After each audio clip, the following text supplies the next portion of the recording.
So talk to me about what's going on here. Right now, we got a little bit of what about us. We're live right now with Lil Bunch and Brand New Folks. And we're trying to portray right now what about us. So you got what about the family? My son knows Chinese, so he's got mom and dad.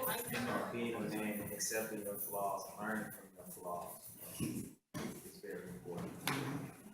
Communities weren't filled with crack cocaine. They weren't, we had schools inside of our communities.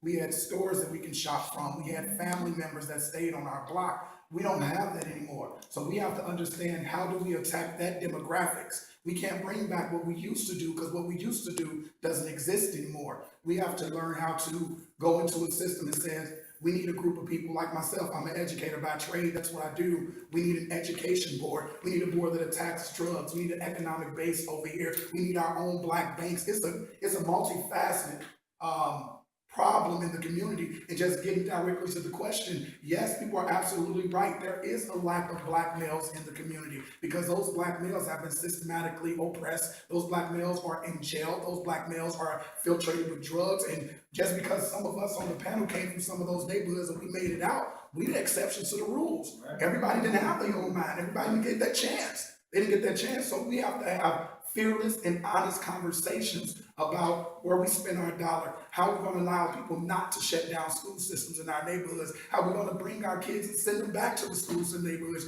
You can't blame parents for sending their children out to Chesterfield or Clayton or Parkway because they want a better education for their child. And unfortunately, St. Louis public schools, we are failing at that miserably. It is up to us to save us. Nobody's coming to help. So we have to put all our egos aside and say, you attack law, you attack urban economics, you attack politicians, you attack education, and we have to get a vast of all of that and attack drugs and poverty in our community, because when a community is uneducated, they are addicted to a substance, and they don't have any means and lacking resources, they're never going to be able to get out that continuing spiral down.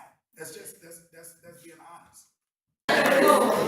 No, but all I just want to say is that big thing is elect your officials. Also, even get out there. You know, he's standing up and saying, "I want to become a state representative." Right. He's saying, "I want to lead." You know, so that's an example. So like right now, you have the prison pipeline and all that, and that's a big problem. And so, how are you going to fix all our black men going to jail? Like, you can do it. You can make a difference. You know, I became a police officer to do something about it. I'm there in these homes that no fathers are in right now. You know, I'm there. You know, just last week I was in a home where it's just a single mom and her kid, and the place is just a mess. And there's no leadership. It's just completely full of drug addicts come in and out the house all day long. You know, but there needs to be that black man there.